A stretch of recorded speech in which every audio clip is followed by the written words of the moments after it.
episode 1 of Midnight at the Monster Museum.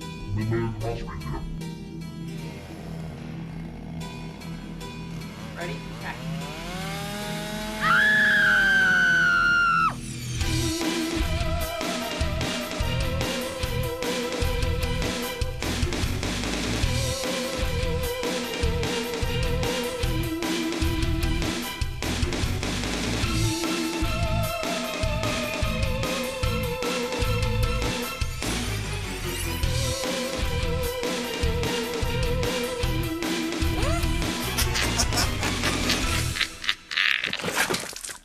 Welcome to Midnight at the Monster Museum.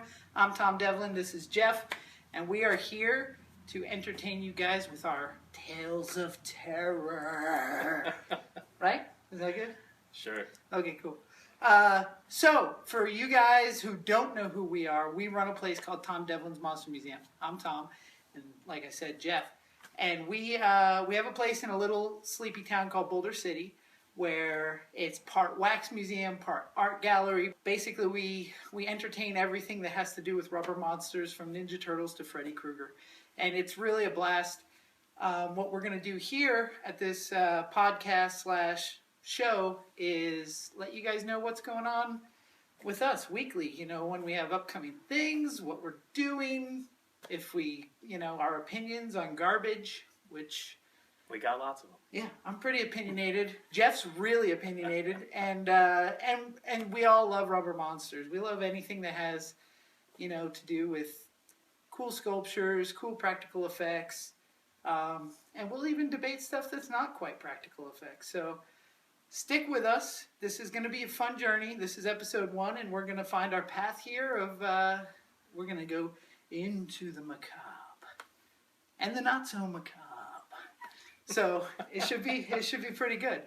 One of the first segment, we got a couple segments we're going to do. One of the first segments is going to be the flashback feature, which is something from our past, something that is a wonderful memory from childhood, or just something from the 70s, 80s, or before. Something that we might be educating some of you young folks in, or reminding some of you old timers, of what is great. We're going to do the slasher board, which is we're going to throw the dagger around the board and see where it lands. And when it finds that specific killer or slasher, I'm going to see how Jeff would get out of that situation. And I'll share my opinion on how I would get out of that situation. We're going to talk about modern movies and modern monsters, whether it's in comic books, video games, or film. I am absolutely uneducated in most modern things past 2010. So Jeff's our authority on that, and he can kind of convince me that maybe I should go to the theater once in a while. Right. It's been a while. It's been a while. Convinced Tom of anything. So, and on top of all this, we have a lot of cool people come out to the Monster Museum, whether it's for a signing or just to drop in. And we'll try to get as many reputable horror, icons / artists / filmmakers, anybody that means something to this industry we love. We're going to try to interview here on the show so they can tell you guys some inside tales. And we get some crazy people that wander through here. Both Jeff and I are huge wrestling fans, and I think the fantasy in wrestling carries over to the horror stuff. I'll never forget in the maybe it was the early 90s, late 80s, early 90s, Fangoria was erupting with how they were trying to merge wrestling and horror, and everybody was like, don't bring wrestling to this magazine. And I was on that camp. I was like, fucking wrestling is fake. Do not put it in the... But horror movies are fake too, and they're theatrical, and they're fun, and they're a release, and that, to me, my camp has changed. I love wrestling, so sometimes a little bit of that might slip in, depending on what's going on. But like I said, I'm not really up to date on anything. So we'll see what happens.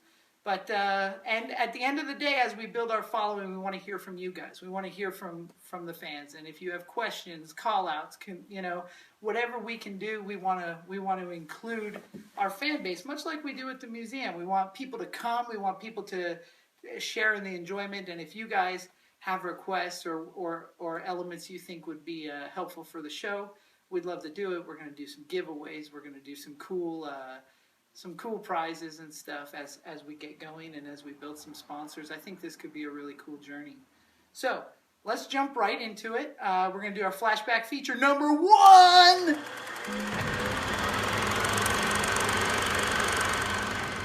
It began in May, and every month after that, whenever the moon was full, it happened again.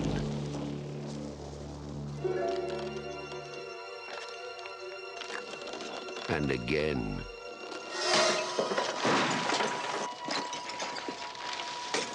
What was that? It's over there. Don't point that at me. Nobody knew who or what was responsible. Come on. They only knew it had to be stopped. Now, from the master of mystery and suspense, Stephen King's Silver Bullet. Silver Bullet. Silver Bullet.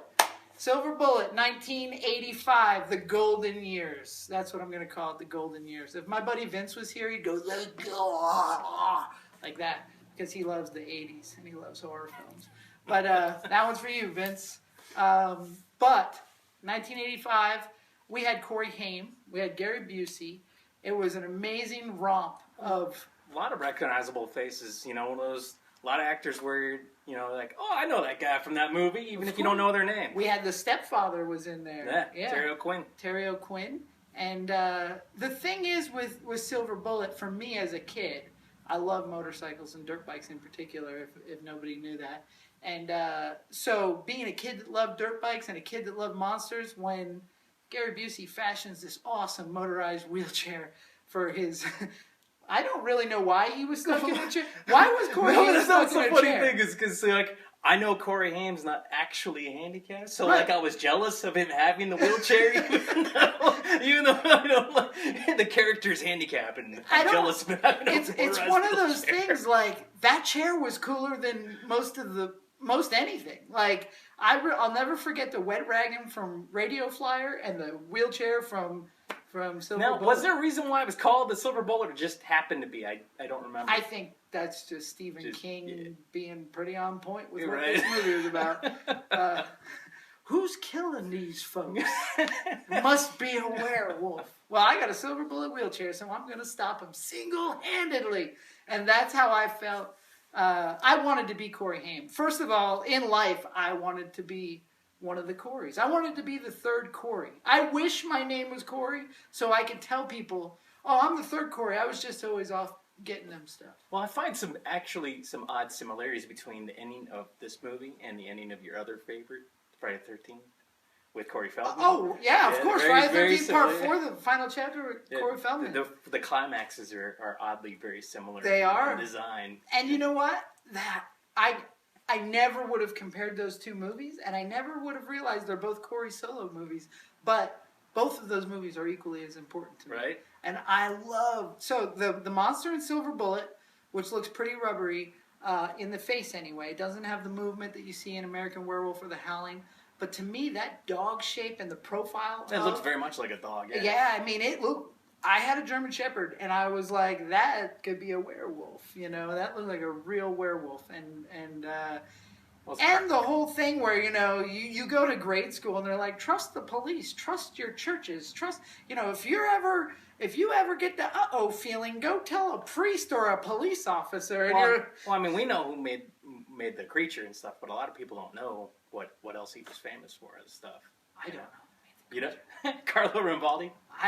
He did E.T. Totally spaced. Yes, he did do E.T. E.T. And I 76 totally, King Kong. 100% spaced that, and I didn't realize. And I wouldn't have even been able to guess who made that werewolf.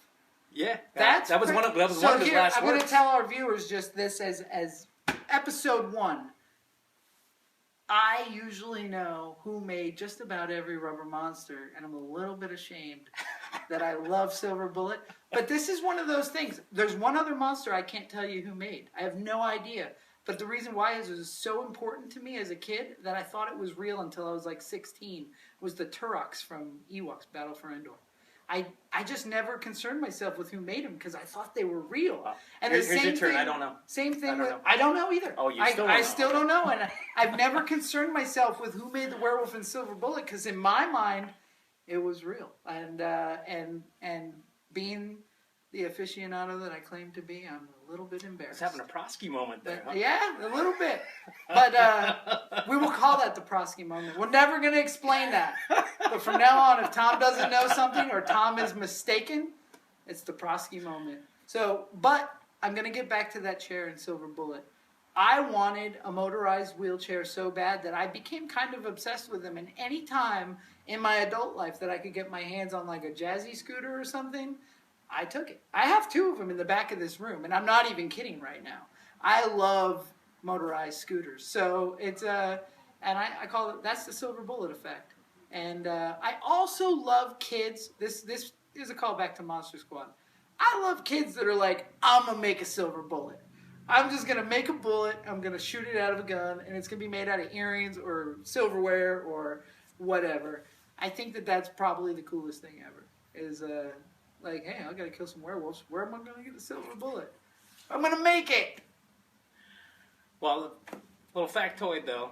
Daniel Tias, the director of the movie, only feature film he ever directed. Ever.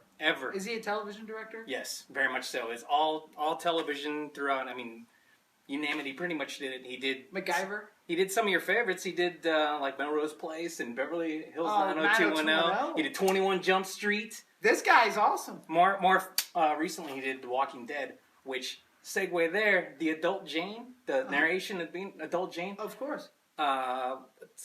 Don't tell me it's Carol from The No, Walking Dead. You're close. Close. It's Tova Feldshaw who played Deanna on Walking Dead. Huh. Yeah. That's pretty impressive. Yeah, absolutely. And that caught me off guard when I found that out. Completely. Yeah. I never would have guessed that in my life.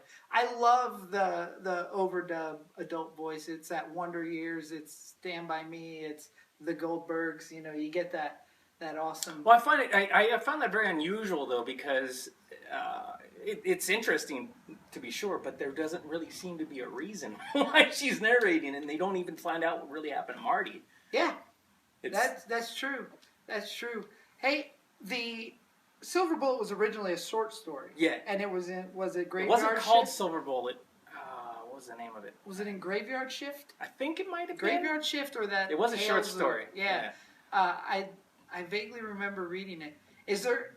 So everybody used to bash back in the day, especially like when It came out and Silver Bullet and later Tommyknockers or whatever. Everybody used to complain about how Stephen King's endings don't translate onto film. How do you feel about that? You mean as a whole or this movie? In Silver Bullet itself, you brought up the ending and I love it. Absolutely, because I mean, like I brought it up earlier about final chapter and such. Yeah. In my opinion, mirror the best, each other. Yes, yeah, and I think the best Friday the 13th ending ever. So yes. I have no complaints about the ending at all. It's one of those things. I've always been a Stephen King fan, and it took me 30 years to read a Stephen King book. I've always considered myself a Stephen King fan, but I didn't read a book until I was 30 years old of Stephen King, and I never agreed with people. The ending sucks. The Stand. The ending. It's very 80s, but I love it. To me, that's the Stephen King I knew, and that's the funny thing. Like you said, the director never directed another feature film. It's so weird how I immediately associate with Stephen King when he only ever directed Maximum Overdrive. I think that's the only film he's ever directed. I believe you're correct. But I would say, Stephen King, Silver Bullet, or Stephen King, is responsible for The Stand or this and that. And, great directors like Mick Garris are really behind that. But I just jumped to Stephen King because that's the name put in front of it. And that's... If I could shift real quick, I had a question, and it was, I don't know if you remember the line, Gary Busey, first time we see him in the movie, he's playing cards with Corey Haim, and he says a joke about a jackass. And it was so Gary Busey before Gary Busey was. Well, here's a crazy thing. So it seemed ad-lib to me. It did. Oh, it seemed very ad-lib, especially when he gets all going with it. the thing is with Gary Busey, and I stick up for him tremendously because I love Gary Busey. Oh, yeah, I love absolutely. him in Buddy Holly. I loved him everything he's ever done. Predator 2. I love Gary Busey. I watched actually the reason I want to talk about this movie is because 2 nights ago I watched the E! True Hollywood Story on Gary Busey, and holy cow! So his tumor that he had in his sinus cavity that has affected who he is, and the motorcycle crash that helped affect who he is. Before that, the cocaine was what led him down that path. Apparently, according to True Hollywood Story, like he had outbursts and he had rage issues and weird stuff about him. And they said the producers would say things like, "Well, this role is perfect for Busey if we can put up with Busey." And to me, that was eye-opener, because I didn't think that his, seeing him Point Break and everything, I didn't think that his kind of unmanageable sense came until later when those accidents happened, but it's documented far before. So who knows, maybe he was just lighting the room up with the ab-libbing and being kind of, he was kind of being a jerk. Oh, absolutely. Yeah. And but I think I love Gary Busey. I never worked directly with him. He was the Ginger Dead Man, and I've been involved with Ginger Dead Man, but I did not ever work with Busey. But I would have loved to. I think he's one of the ones that got away. So that being said, I'd say we'll do a 5-star system. Do you want to do stars, or do we want to come up with something cooler? Hypno swirls. Well, I'm curious though. I got to ask you. Favorite scene in the movie?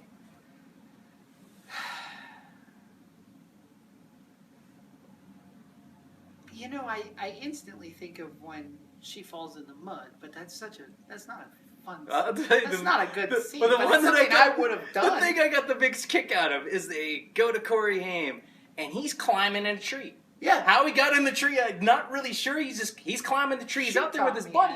But his buddy's flying the kite and everything. And then he's getting his kite out of the tree. He climbs down, and he's got the bad omen because Brady, his little buddy, he knows something bad's about to go down. Yeah. And then, bam, we cut to the bar, and Brady's pop's looking for him and everything. And then we see Terry O'Quinn dragging the Brady's bloody kite and everything. He's clearly just found it. And he's saying a prayer. And then all of a sudden, the deputy with the dad just drives up. Like they just knew he was there all of a sudden. And it was just... My boy! It was pure 80s schlock, and it was fantastic. This has happened to my it. boy. There was no morning grieve. It was straight to the bar. It's that kind of a town. It was that kind of a town. Oh, it's that kind of a movie, though. Yeah. It's fantastic. So, that's true. That it is, and I think also when we see that eye patch, and it's like, oh no, yeah, I know who the wolf is. Yeah, absolutely. That's that feeling that a kid can't tell his mom. A kid can't tell anybody because you're like, I shot him in the eye. And played by Everett McGill. Yeah. Everett McGill. Yeah, he's been in lots of stuff. Yeah. He's in Twin Peaks. Played the bad guy. And he's in Under Siege. One thing that something that is interesting about Everett McGill is now I saw that movie before I knew who he was. I saw that movie before I ever saw him do anything. And now if he shows up in a movie within 2 seconds, that's the bad guy. Like, yeah, that guy's the bad guy. Absolutely. But back then, I didn't know that. When the first time I saw Silver Bullet, I was at a sleepover, and I remember not having any clue until I saw the eye patch. Well, he's one of those actors, too, that you're like, oh, it's that guy. Yeah. You don't necessarily know his name, but it's that guy. Right. Yeah. Oh, yeah, the character actor. That like, oh. Kind of like Terry O'Quinn, too. Terry O'Quinn's got that, too, and like I said, he was in The Stepfather, and I love Stepfather 1 and 2. I actually really liked him in The Rocketeer. He played Howard Hughes. Love The Rocketeer. Love the movie's phenomenal. Yeah. They shot that where I grew up, actually, in Santa Maria, at the Santa Maria airport. My friend Ben, his mom was an extra in that movie. Yeah. When I was a little kid, before Hollywood ever struck, I was like, oh my God, Ben's mom's in Rocketeer. But all right, so here's the thing: ratings. We gotta come up with. You a never rating. said what your favorite scene was. Couldn't come up with something. I think that when the first time that's what it was. Yeah, all I right, came back to that. When they're sitting looking for the guy with because one I eye, and then remember they keep going, and they keep playing that peekaboo with the door. And I remember my stomach sinking with them, like, oh my God, it's real. It's him, you know, and that's cool.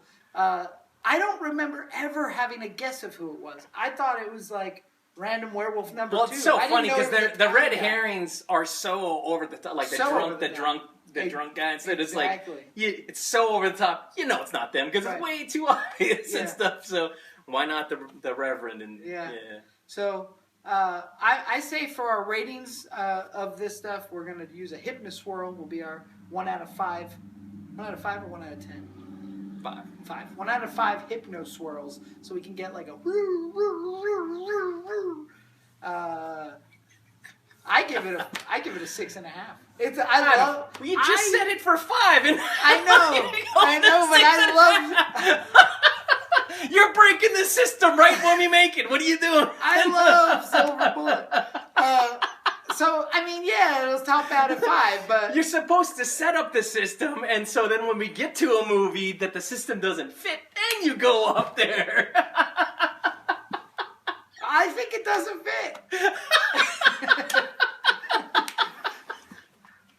I love the creature design. I love the casting. I love the poster. I love just about everything about Silver Bullet. I don't think there's anything I don't love. And it made me a Stephen King fan before I ever read a word of his book. I think it was the first Stephen King I had ever seen, too.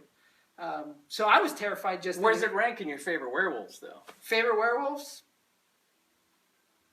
Because I hear Tied for 3. Tied for 3. What's your top 3? The Howling, American Werewolf in London, Ginger Snaps, Silver Bullet. Monster Squad? Oh, I'm talking werewolf movie. Oh, okay, fair enough. Creatures created werewolves, American Werewolf in London, The Howling, Dog Soldiers, Monster Squad. Dog Soldiers, oh, yeah. Monster Squad, and then... We're not getting Silver into it, Bullet. but if you haven't seen Dog Soldiers... Listen, I love Silver Bullet the movie. I love the werewolf. Technically, as a makeup effects artist, I don't think it's the best werewolf, but I think it's awesome. But, that's this fine line between... Do you ever see The Company of Wolves? And when it comes out the mouth, yeah. I worked on a movie called Poultrygeist, and I did the same effect where a chicken bird head comes out the mouth. Well, it dances a fine line because it's better than a standard B-movie type of... But it's not...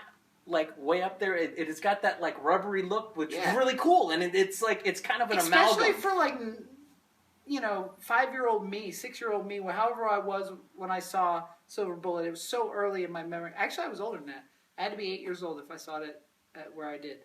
So it looked real enough then. It looked real then. I don't think it holds up to The Howling. It doesn't hold up to American Werewolf. It doesn't hold up. Well, I think that's part of its charm, though, is because, again, it has that 50s feel. Yeah, absolutely. Yeah. Absolutely. Which Monster Squad has, too. That stalking around like, I'm a werewolf. That's actually one of my absolute favorite werewolves. Lock me up! Lock me up! 12.5 Hypnoswirls. Out of 5. On Monster Squad? Hell yeah. The hell with the system, apparently. I'm going 4 for gore, but whatever. So what is your Hypnoswirl rating on Silver Bullet? 4 for gore. 4 for gore. Okay. Out of 5. I'll take that. Yeah. I'll take that. Yeah, we're only on a 5 scale. Only on a 5 scale. So, admittedly, I don't have as much deep love for it and stuff, but it's much more personal movie for you, though. So it is, and you know what? I love small town, like buddy, triumphant movie. Like I love the kids. Like I am a kid, and I'll never let go of that. That's what I love about horror movies. That's why I like Friday the 13th Part 4 so much, because it's a kid. Well, we took totally different journeys through that. I mean, I just he's escapist, and you vicariously lived through that. Absolutely. Like I thought I fought that werewolf. But awesome. So, moving on. That was something from yesterday. Tell us about something from today. I heard you saw something pretty cool this week. Yeah, I saw Us. I know nothing about this movie except for there was a poster that said the guy from Key and Peele, Us. And I was like, Peel Us? I asked my wife, I was like, what the hell is peel us? Jordan Peele us. Like, who's he peeling us from?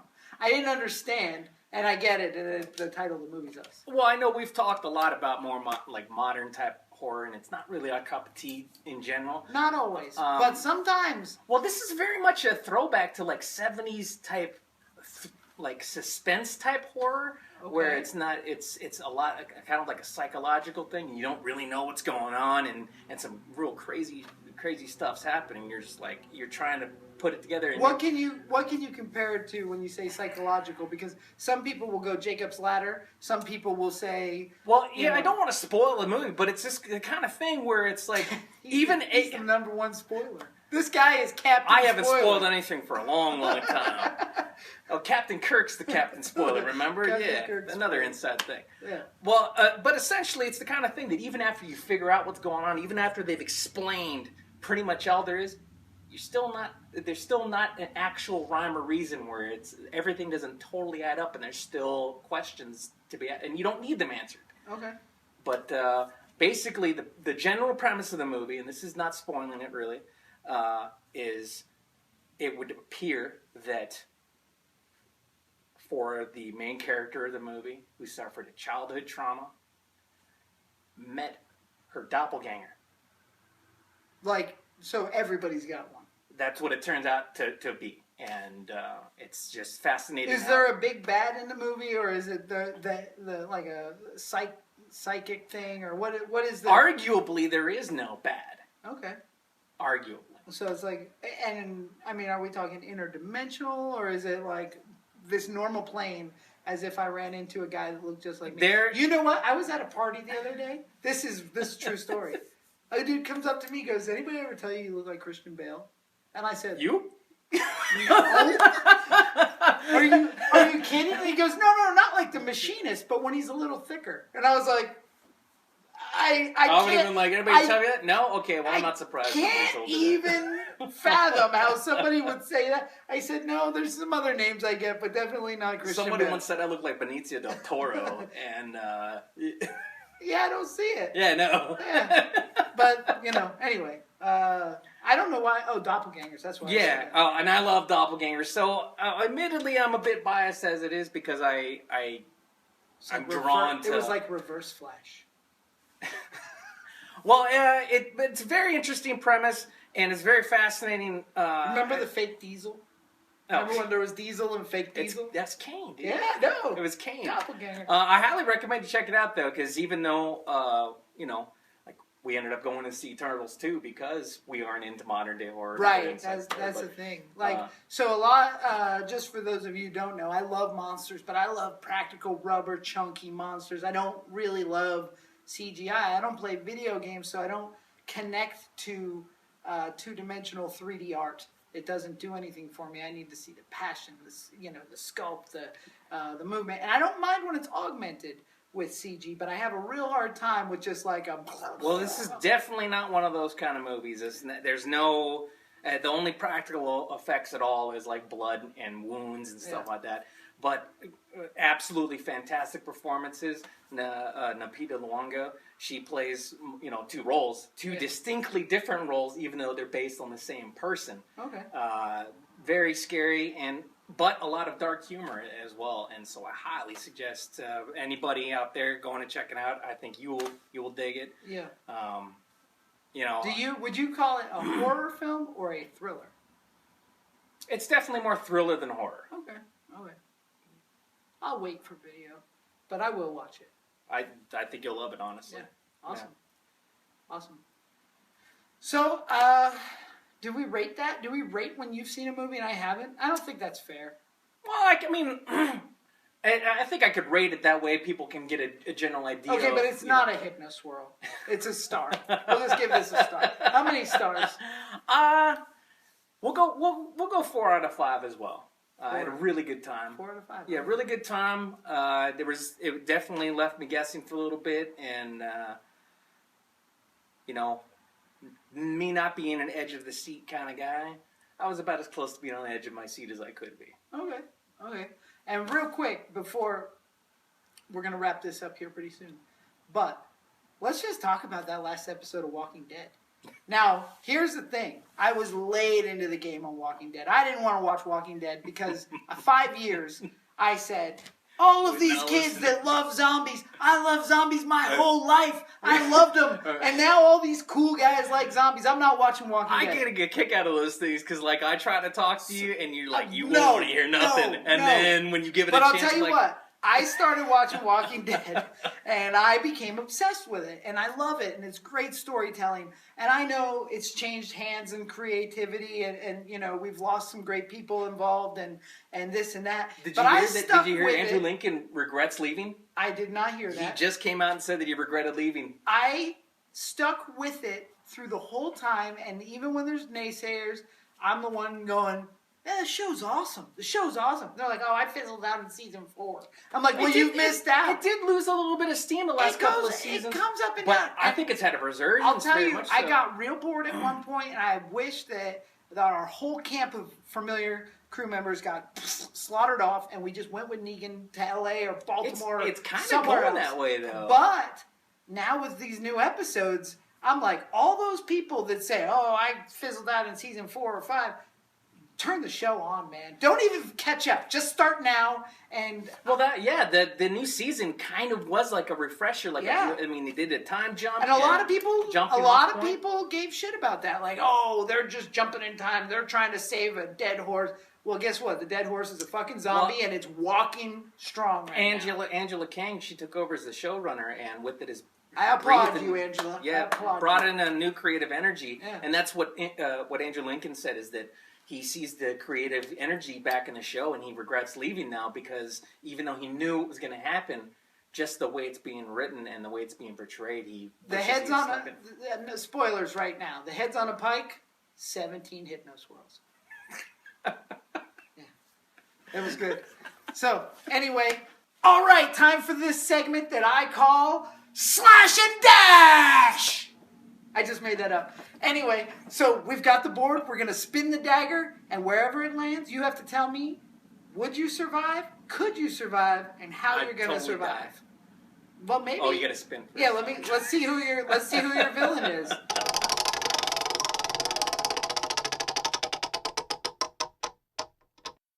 When a cop turns killer, you have the right to remain silent forever. Maniac Cop. Jeff, you are stuck in a prison with Matt Cordell, the Maniac Cop. Yeah, he took out Bruce Campbell. I'd totally die. Oh, come on, you're not even going to put up a fight? You're just going to die? It's the Maniac Cop. It is the Maniac Cop. But he doesn't have a knife. You're in prison with him. So he's that naked version of the Maniac Cop that's getting, like, slashed up. So, like, you don't necessarily, he doesn't have a nightstick. He doesn't have maybe you could, I don't know, make a shank out of a spoon, stick him in the eye. All right, Jeff's going to die. I'm going to die. All right? I'm worthless. Yeah. Well, I'm a minority in a horror movie, man. I'm destined to die. It's just the way it goes. Especially in you the use 80s. me as the human shield, and 80s. you run. Do you think he'd be like, I'm killing everybody that did... What's this guy in jail for? Tax fraud? I bring in Tango and Cash. That's how you do it. See, now you're thinking. Now you're I bring in Tango and Cash, and we get up on the rooftop, and then we electrocute him. That's exactly how you would kill Matt Cordell / Robert Zadar. That's awesome. All right. Moving on. Yeah, that's no good. Moving on. That's so good. So that's Midnight at the Monster Museum. Nighttime is the fright time. Thank you guys for joining us. Thanks for sitting here and stick with us like you should stick with The Walking Dead because it's going to get better. We're going to get stronger. We're going to move forward. We're going to have awesome guests. And throw us some comments. Let us know what you think. Please like, subscribe, tell your friends. And I'm Tom. This is Jeff. This is The Monster Museum.